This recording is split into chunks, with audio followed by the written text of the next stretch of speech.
Alors voici les talkie-walkie qui sont livrés donc dans cette boîte en carton. On a un mode d'emploi ici. Mode d'emploi disponible en anglais et en français. Alors vous y retrouverez les caractéristiques. La recharge de la batterie, l'installation de la batterie et enfin comment les utiliser et l'installation en clip de ceinture. Alors je les ai déjà montés. Au niveau de la batterie, eh bien pour l'enlever, vous venez appuyer sur le petit clip qui est là. Vous venez retirer la batterie. Voilà, elles sont comme ceci. Là, on vient la réinstaller. Au niveau de la charge, ça va se passer avec les chargeurs qui sont fournis.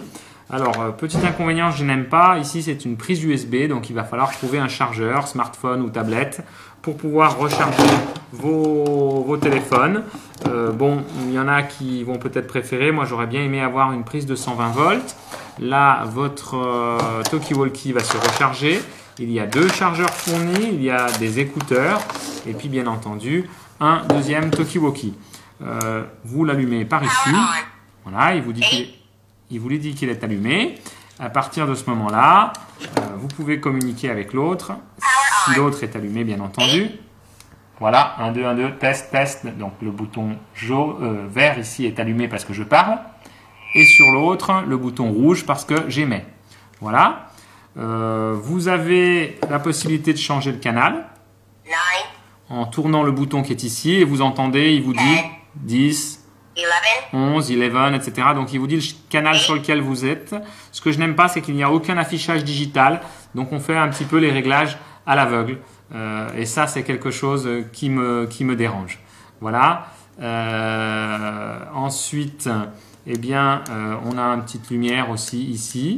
Voilà, avec ce bouton. Et on a le système de squelch avec l'autre bouton orange. Voilà. Au niveau de la portée, ça reste raisonnable. Pour moi, le plus gros point négatif quand même, c'est l'absence d'affichage digital. Ensuite, il y a plusieurs fonctionnalités avec ce talkie-walkie. La plupart nécessitent de le connecter à un ordinateur. Je ne me suis pas penché dedans. Vous avez aussi possibilité d'y installer un micro, donc comme on le disait tout à l'heure, qui est fourni ici. Je ne les ai pas utilisés non plus. Ce sont des connecteurs un peu spécifiques que l'on voit ici, que vous viendrez donc connecter là.